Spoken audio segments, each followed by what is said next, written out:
Hey guys, welcome back to my YouTube channel mind highs nursing. Guys, आज हम hospital admission का एक नया टॉपिक ले रहे हैं। वो है ट्रांसफ़र प्रोसीजर, जो कि बहुत छोटा टॉपिक है, क्योंकि आजकल हम एडमिशन का ही एक हॉस्पिटल एडमिशन का टॉपिक ही हम देख रहे थे, जो कि नर्सिंग फाउंडेशन में से है। बीएससी नर्सिंग स्टूडेंट्स की नर्सिंग फाउंडेशन में से ये वाला यूनिट जो हॉस्पिटल एडमिशन है उसको हम देख रहे थे। तो उसका एक नया टॉपिक ट्रांसफ़र प्रोसीजर हम आज लेंगे।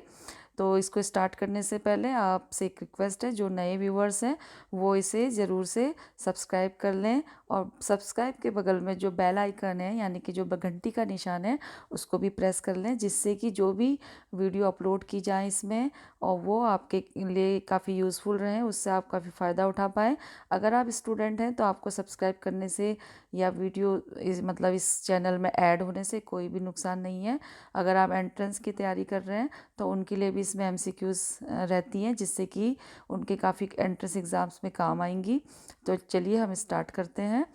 Transfer procedure. तो ट्रांसफ़र का मतलब ही है कि एक जगह से दूसरी जगह में शिफ्ट करना। तो यहाँ पे ऑब्वियसली अब हॉस्पिटल की बात हो रही है, तो वो पेशेंट से ही है कि जो पेशेंट है उसको क्या करना, एक वार्ड से दूसरे वार्ड में, दूसरे एक हॉस्पिटल से दूसरे हॉस्पिटल में। मीन जो पेशेंट है अनदर, मतलब कि पेशेंट को क्या करना है, शिफ्ट करना है। Shifting patient to another department within the hospital, यानी कि हॉस्पिटल के अंदर ही एक डिपार्टमेंट से दूसरे डिपार्टमेंट में भेजना विद डॉक्यूमेंट, विद उसके जो भी डॉक्यूमेंट होते हैं उनके साथ उसको क्या करना है, जो नेसेसरी रिकॉर्ड्स होते हैं उसके साथ उसको एक वार्ड से दूसरे वार्ड में शिफ्ट करने के लिए, यानी कि एक डिपार्टमेंट से दूसरे डिपार्टमेंट में शिफ्ट करना, या फिर एक हॉस्पिटल से दूसरे हॉस्पिटल में शिफ्ट करना, या फिर हॉस्पिटल से उसको उसके घर पे शिफ्ट करने को ही क्या बोलते हैं, ट्रांसफ़र प्रोसीजर बोलते हैं। इसका हम दूसरे तरीके से बोल सकते हैं कि जो transfer oblique referral are the preparation of the patient and the referral record to the shift the patient to other department within the hospital और टू अनदर हॉस्पिटल। वही सेम है कि जो भी अगर पेशेंट को ट्रांसफ़र कर रहे हैं या रेफ़र कर रहे हैं। रेफ़र मीन होता है कि फर्दर ट्रीटमेंट, यानी कि अगर एक छोटा हॉस्पिटल में उसके ट्रीटमेंट चल रहा है, यानी कि तो जो भी हॉस्पिटल है चाहे वो छोटा हो या बड़ा हो, तो उसको और हायर सेंटर में वो रेफ़र करेगा, मतलब उसको भेजेगा। अगर उसका एक हॉस्पिटल में ट्रीटमेंट जो है वो हो रहा है लेकिन वहाँ पर इतनी फैसिलिटीज़ नहीं है जितनी कि हायर सेंटर में है, तो उसको क्या करेंगे, और अच्छी केयर के लिए और अच्छे ट्रीटमेंट के लिए उसको क्या करते हैं, एक हॉस्पिटल से दूसरे हॉस्पिटल में भेजते हैं जहाँ पे ज़्यादा फैसिलिटीज़ हैं, ताकि उसका जो डायग्नोस है यानी कि उसकी जो डिजीज़ कंडीशन है वो जल्दी से जल्दी क्या हो पाए, ठीक हो पाए। तो उसी को बोलते हैं, उसको बेस्ट ट्रीटमेंट मिल पाए, तो उसी को बोलते हैं ट्रांसफ़र प्रोसीजर। ओके, उसका फिर हम देखते हैं पर्पस। तो क्या उद्देश्य है ट्रांसफ़र करने के, कि जो भी उसकी जो डायग्नोस्टिक टेस्ट हैं जो कि नेसेसरी हैं, यहाँ एक हॉस्पिटल में नहीं हो पा रहे हैं, या वहाँ पर उतनी फैसिलिटीज़ नहीं है या एडवांस टेक्नोलॉजी नहीं है, तो जो भी डायग्नोस्टिक टेस्ट हैं या प्रोसीजर है उसको मिल पाए, जो कि बहुत ज़रूरी है उसके डिजीज़ कंडीशन के लिए। एक तो ये हो गया। दूसरा क्या हो गया, to provide treatment and nursing care. Mean अगर पेशेंट को जो ट्रीटमेंट है और जो नर्सिंग केयर है वो यहाँ से ज़्यादा बेस्ट उसको और हायर सेंटर में प्रोवाइड हो रही है, तो उसके लिए। और क्यों ट्रांसफ़र किया जाता है, पेशेंट को स्पेशलाइज केयर मिल पाए देने के लिए, ठीक है। और to place most appropriate utilization, यानी कि ताकि पेशेंट को क्या मिल पाए, अप्रोप्रिएट पर्सनल मिल पाए जो कंसल्टेंट होते हैं, और या फिर उसको जो बेस्ट सर्विसेज है जो कि अप्रोप्रिएट है उसकी डिजीज़ कंडीशन के लिए वो मिल पाए, उसके लिए किया जाता है। Next, to match intensity of nursing care और based on patient level of need and problem. Mean वही हो गया कि जो पेशेंट की जो नीड, जो उसकी ज़रूरत है उसकी डिजीज़ कंडीशन के अकॉर्डिंग, और जैसे कि फॉर एग्जांपल अगर पेशेंट सीए का है यानी कि कैंसर है उसको, तो उसको कैंसर सेंटर में भेजा जाएगा, जैसे कि जहाँ पर कि उसको बहुत अच्छी ट्रीटमेंट मिलेगी रिलेटेड टू कैंसर, यानी कि स्पेशलाइज केयर मिल पाएगी। तो नर्सिंग केयर भी उसी तरीके की मिलेगी, और उसको उसकी जो प्रॉब्लम और जो भी उसकी नीड्स हैं उसके अकॉर्डिंग उसको उसी लेवल की केयर देने के लिए ये किया जाता है। तो इसके जो टाइप्स होते हैं वो कितने तरीके के होते हैं? टाइप्स ऑफ ट्रांसफ़र मीन एक तो हो गया इंटरनल ट्रांसफ़र और दूसरा हो गया एक्सटर्नल ट्रांसफ़र। तो इंटरनल जैसे इसके नेम से ही लग रहा है कि जो पेशेंट होता है वो जो पेशेंट होता है उसको हॉस्पिटल के अंदर ही क्या किया जाता है, एक डिपार्टमेंट से दूसरे डिपार्टमेंट में शिफ्ट किया जाता है, यानी कि हम बोल सकते हैं transfer the patient in a unit that provide special care और suited his to his needs, यानी कि जो केयर उसको दी जा रही है वो केयर जो उसकी नीड्स के अकॉर्डिंग उसको मिल पाए और जो उसके डिजीज़ कंडीशन के अकॉर्डिंग उसको जो पेशेंट को ट्रीटमेंट मिल पाए। तो वो हो सकता है कि जनरल वार्ड में उसको उतना नहीं मिल पा रहा है, तो उसको उसकी नीड है, उसकी जो ज़रूरत है वो और ज़्यादा स्पेशल केयर लेने की है, उसकी डिजीज़ कंडीशन ऐसी है कि और ज़्यादा उसको हाईली नर्सिंग केयर प्रोवाइड होनी है या उसको और ज़्यादा अच्छी ट्रीटमेंट देना है अकॉर्डिंग टू उसके डिजीज़ कंडीशन, तो उसको वार्ड से आईसीयू में शिफ्ट किया जाएगा। तो ये हो गया इंटरनल ट्रांसफ़र, यानी कि हॉस्पिटल के अंदर ही है, हॉस्पिटल के किसी दूसरे हॉस्पिटल में नहीं है, अपने ही हॉस्पिटल में जहाँ पर पेशेंट एडमिट है, एक वार्ड से दूसरे वार्ड या एक वार्ड से या वो किसी स्पेशल यूनिट में अगर उसको ट्रांसफ़र किया जा रहा है उसको बोलते हैं इंटरनल ट्रांसफ़र। अब हो गया एक्सटर्नल ट्रांसफ़र, जैसे इसके नेम से ही लग रहा है कि बाहर भेजना, मतलब एक हॉस्पिटल से दूसरे हॉस्पिटल में, यानी कि जो हॉस्पिटल है वो क्या हो जाएगा, यानी कि हम इसमें बोल सकते हैं from general hospital to specialized hospital और कैंसर हॉस्पिटल, कुछ भी। तो जो स्पेशलाइज्ड सेंटर होते हैं वहाँ पे पेशेंट को ट्रांसफ़र करना होता है हॉस्पिटल से, तो उसको बोलते हैं एक्सटर्नल ट्रांसफ़र, यानी कि जब पेशेंट को क्या किया जाता है from one hospital to another hospital में जब पेशेंट को ट्रांसफ़र करेंगे, किसके लिए, for purpose of best special care, तो उसके लिए उसी को बोलते हैं एक्सटर्नल ट्रांसफ़र। ठीक है, उसके बाद हो गया प्रीलिमिनरी असेसमेंट। तो क्या होने चाहिए जब पेशेंट को ट्रांसफ़र करते हैं, तो उससे पहले जो भी असेसमेंट करना होता है, जो भी प्रिपरेशन होती है वो होती है कि जो assess the method of transport inform receiving nurse, यानी कि जब पेशेंट को ट्रांसफ़र करते हैं तो जितने भी आपके डिवाइसेस हैं जो कि पेशेंट के लिए नीड के अकॉर्डिंग उसकी जो डिवाइसेस होती हैं, लाइक ऑक्सीजन सिलेंडर हो गया या स्ट्रेचर हो गया या व्हील चेयर हो गया या जो भी है, उसको क्या करना, असिस करना कि वो वर्किंग कंडीशन में है या उसको मिल पाएगा कि नहीं, और जो भी इन्फॉर्मिंग, जो भी जहाँ भी उसको भेजा जा रहा है तो उस वार्ड में या उस हॉस्पिटल में क्या करना है, पहले से ही इन्फॉर्म कर देना है, टेलीफोनिक इन्फॉर्म करें, कैसे भी करें कि पेशेंट या मेल के थ्रू या फिर टेलीफोन के थ्रू कि पेशेंट जो है वो ये वाले जो डिजीज़ कंडीशन का पेशेंट है वो और इस वहाँ पे आपके हॉस्पिटल में या आपके दूसरे वार्ड में भेजा जा रहा है। तो जो भी उसको रिसीव करने वाले पर्सन होते हैं, हेल्थ वर्कर्स होते हैं, यानी कि वार्ड सिस्टर और सिस्टर जो भी, उनको इन्फॉर्म करना होता है पहले से ही। और क्या होना होता है, और जो पेशेंट की जो फिजिकल वेलबींग का पूरा ध्यान रखना होता है जबकि ट्रांसफ़र किया जाता है पेशेंट को, कहाँ से, during transfer to new nursing unit. अगर पेशेंट को जब एक वार्ड से दूसरे वार्ड में ट्रांसफ़र कर रहे हैं, एक हॉस्पिटल से दूसरे हॉस्पिटल में ट्रांसफ़र कर रहे हैं, तो क्या करना होता है, जो पेशेंट की फिजिकल वेलबींग का पूरा ध्यान रखना होता है। फॉर एग्जांपल अगर पेशेंट ब्रीथ प्रॉपरली नहीं कर पा रहा है तो हो सकता है उसको सांस अपने आप से नहीं ले पा रहा है, उसको ब्रीदिंग डिफ़िकल्टी हो रही है, सांस लेने में तकलीफ़ हो रही है, तो क्या करना पड़ेगा, ऑक्सीजन के साथ ही उसको क्या करना है, ट्रांसफ़र करना है, ताकि उसको जो रास्ता है, यानी कि जो उसको प्रोसेस है उस समय ट्रांसफरिंग जो प्रोसेस चलता है उस समय उसको प्रॉब्लम ना हो। Provide verbal report about patient's condition to the receiving unit nurse, जैसा कि ऊपर बताया गया था कि जो वर्बल रिपोर्ट का मतलब होता है कि अगर हम रिटर्न तो तभी दे पाएंगे जब हम वहाँ पहुँच पाएंगे ना पेशेंट के साथ उस वार्ड में या उस हॉस्पिटल में,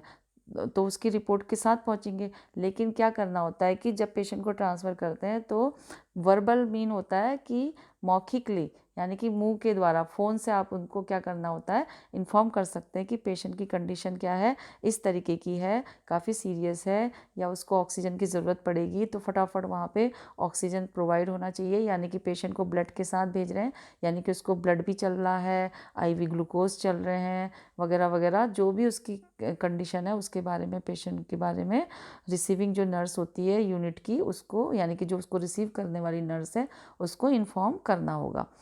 होता है। उसके बाद क्या कर सकते हैं असेसमेंट में, बी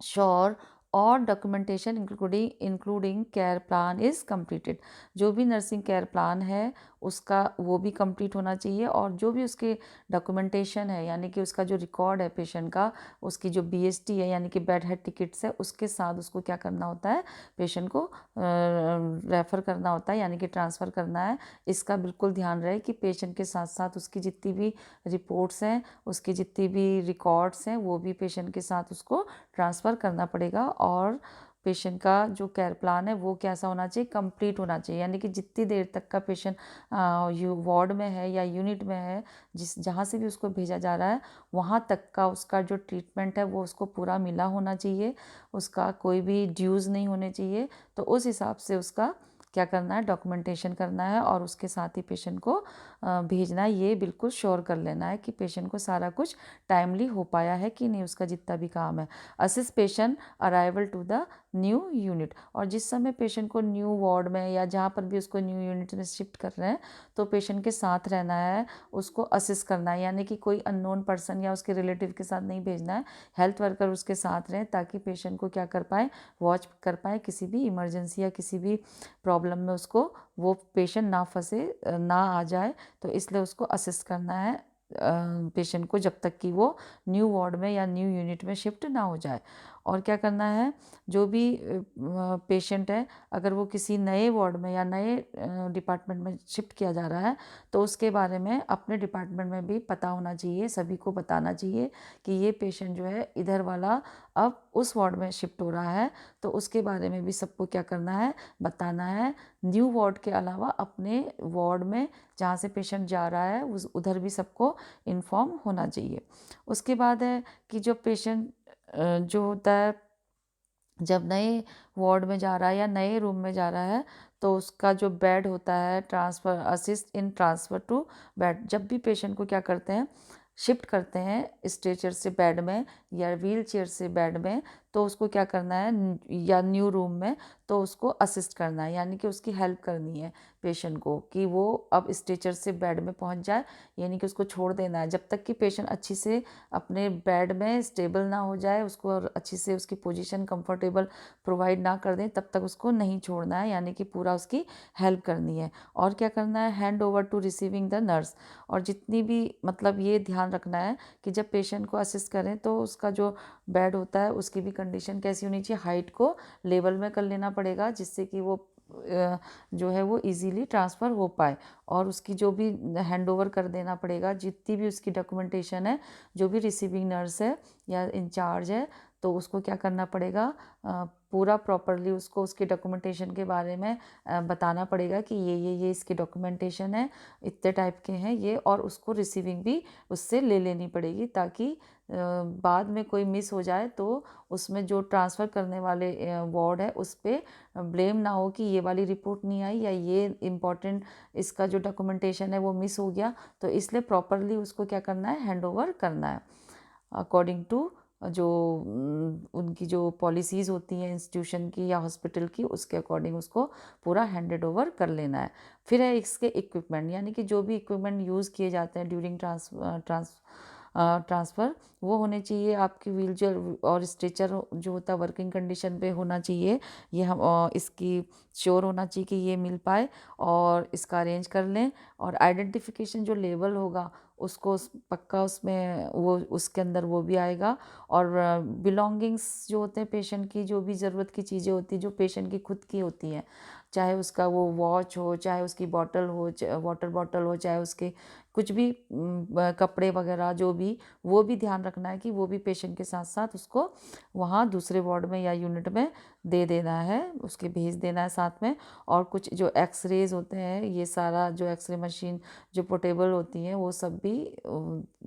साथ में होनी चाहिए, या अगर ज़रूरत है तो वो भी रख सकते हैं। फिर है इन्वेस्टिगेशन। इन्वेस्टिगेशन में मतलब जो भी पेशेंट के रिकॉर्ड्स हैं, यानी कि जो भी उसकी ब्लड टेस्ट है, एक्सरेज हैं और अल्ट्रासाउंड रिपोर्ट है, जो भी है वो सारा रिकॉर्ड जो है पेशेंट का होना चाहिए साथ में, उसको देना चाहिए, भेजना चाहिए साथ में। फिर है प्रोसीजर, अब इसको कैसे करेंगे, तो transfer to another hospital to department, hospital में कर रहे हैं किसी दूसरे में या अंदर ही कहीं कर रहे हैं हॉस्पिटल के अंदर ही, तो क्या करना है, चेक द ऑर्डर ऑफ, ये जो डॉक्टर्स की जो ऑर्डर्स होते हैं उसको चेक कर लेना है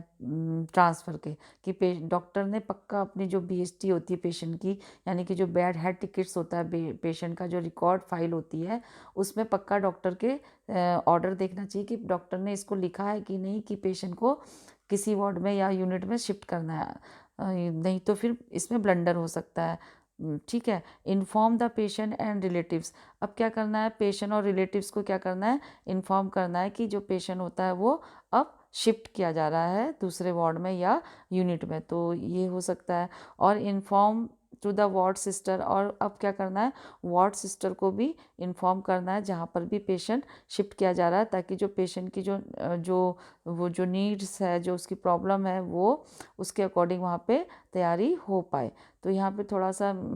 ये जो सेकंड नंबर है इसमें ज़रा टाइपिंग मिस्टेक हुई है, तो इसका मतलब ही यही है कि पेशेंट को क्या करना है, जो पेशेंट जा रहा है, पेशेंट जिसको भेजा जा रहा है उस पेशेंट को भी पता होना चाहिए कि मैं किस वार्ड में जा रहा हूँ, और रिलेटिव्स को भी क्या करना है, इन्फॉर्म करना है पेशेंट के, ताकि जो पेशेंट है वो पेशेंट को शिफ्ट किया जा रहा है जिस वार्ड में भी किया जा रहा है उसके बारे में उसको बताना पड़ेगा, और पेशेंट को ये भी बताना पड़ेगा कि उसे क्यों किया जा रहा है, कि उसकी कंडीशन सही हो गई तो उसको ICU से जनरल वार्ड सॉरी